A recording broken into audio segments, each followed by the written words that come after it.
आप देख रहे हैं पुलिस वाला वेब न्यूज और मैं हूं आपके साथ हर्षिता मिश्रा। विंध्याचल रामलीला समिति द्वारा रावण वध राम राज्याभिषेक के साथ रामलीला का समापन हुआ। नगर परिषद मानपुर के मड़िया धाम में विगत 15 दिनों से भव्य रामलीला का आयोजन हुआ।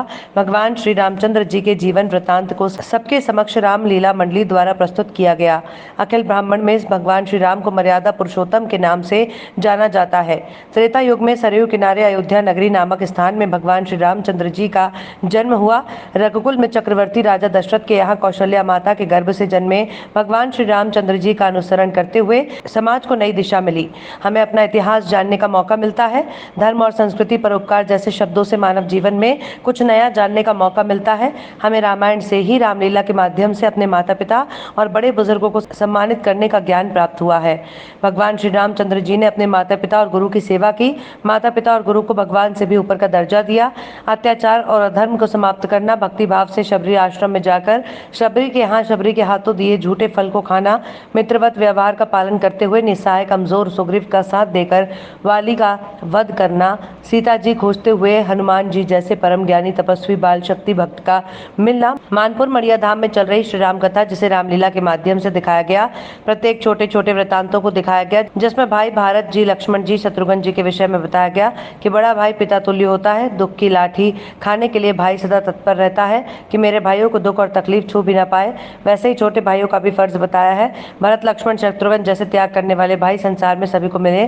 सीता जी जैसी पत्नी जो विवाह से पहले जिनके पद चिन्हों पर कमल पुष्प की पंखुड़ी बिछी रहती थी, विवाह के बाद दुख और तकलीफ को हंसकर स्वीकार किया। सास ससुर को माता पिता से भी बड़ा दर्जा दिया। राजमहल की सुख सुविधाओं को छोड़कर पति के साथ जंगल में 14 वर्ष के वनवास के लिए निकल गई। ऐसे समस्त छोटे छोटे वृतांतों को रामलीला मंडली द्वारा रामायण का पाठ करते हुए दिखाया गया। अंत में भगवान श्री रामचंद्र जी ने लंका पर विजय प्राप्त की। रावण वध करने के बाद अयोध्या में श्री रामचंद्र जी का राज्याभिषेक हुआ। भगवान विष्णु का यह अवतार सबसे महत्वपूर्ण था, जिसने मानव समाज को धर्म और संस्कृति का अनुभव कराया। रामायण के इतिहास ने हमें बताया कि माता पिता और गुरुओं की आज्ञा का पालन करना समाज को ये सीखने को मिला। माता पिता के चरण स्पर्श कर आशीर्वाद लेने वाला पुत्र सदा प्रसन्न रहता है। सत्य और परोपकार से जीवन सुखमय होता है। संतोषी प्रवृत्ति वाला व्यक्ति सदा खुशहाली से अपना जीवन व्यतीत करता है। दे रहा आप हमारे महाराज हैं और हमारे भ्राता भी हैं, इसलिए मेरा यह कर्तव्य है कि मैं आपको सच्चा रास्ता दिखाऊं। आप जो है जिसे बनवासी और तपस्वी कह रहे हैं वो कोई और नहीं है, वो प्रभु नारायण साक्षात नारायण है।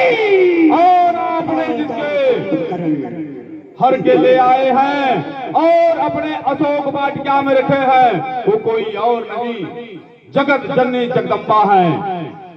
भ्राता, आपने और बहन तुमपुटे ने मिलकर इस लंके की सत्यानाशी कर दिया।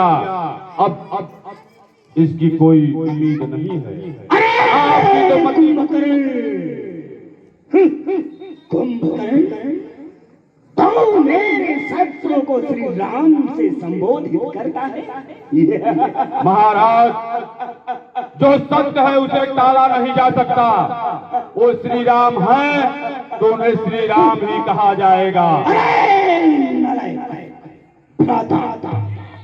बंद करो अपनी बकवास। भलन कीन दैनिक चरना